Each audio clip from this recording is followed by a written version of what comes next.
स्वातंत्र्यवीर सावरकर प्रेमी नागरिकांचा तीव्र संताप आणि निषेध व्यक्त. नाशिक महानगरपालिकेच्या स्वातंत्र्यवीर विनायक दामोदर सावरकर उड्डाणपुलाची कमान 1.5 वर्षानंतर उभी करण्यात आली. याबाबत सावरकर प्रेमी आणि नाशिककर नागरिकांच्या वतीनं समाधान व्यक्त केलं गेलं.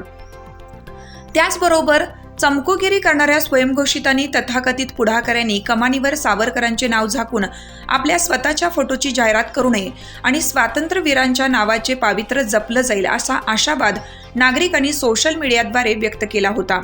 परंतु लगेचच केंद्रात, राज्यात आणि महापालिकेत सत्ता असलेल्या भारतीय जनता पार्टीच्या नेत्या कार्यकर्त्यांनी आमदारांच्या वाढदिवसाचं औचित्य साधून स्वातंत्र्य दिनाच्याही शुभेच्छा देताना 15 ऑगस्टपर्यंत आमचा बॅनर राहील अशा पद्धतीनं त्या ठिकाणी बॅनर लावून स्वातंत्र्यवीर विनायक दामोदर सावरकर यांचे नाव झाकण्यात आलं असून सर्व नागरिकांमध्ये तीव्र संताप आणि निषेध व्यक्त करण्यात येत आहे.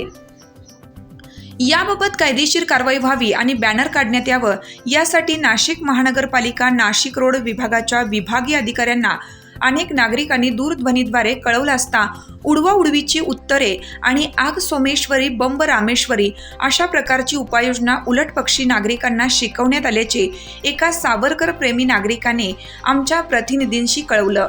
निवडणूक आल्यावरच भारतीय जनता पार्टीला स्वातंत्र्यवीर सावरकरांची आठवण येत असते आणि मग सोशल मीडियावर प्रत्येक जण मी सावरकर म्हणून डीपी लावण्यापासून बेगडी प्रेम दाखवत असतो.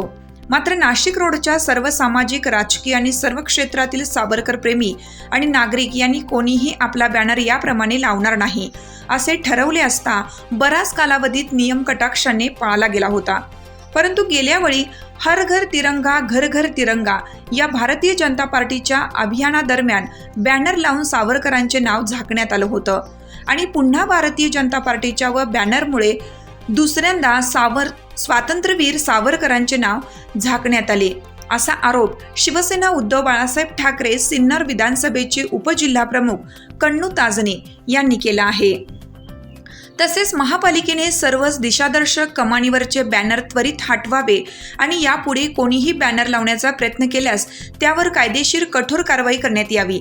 यासाठी नाशिक महानगरपालिका आयुक्त आणि नाशिक शहर पोलीस आयुक्त यांना सनदशीर मार्गाने निवेदन देऊन सदर प्रकार बंद न झाल्यास तीव्र जन आंदोलन छेडण्यात येईल असा इशारा सावरकर प्रेमी नागरिकांनी दिला आहे. KVR न्यूज प्रतिनिधी रमेश पाळदे, नाशिक रोड.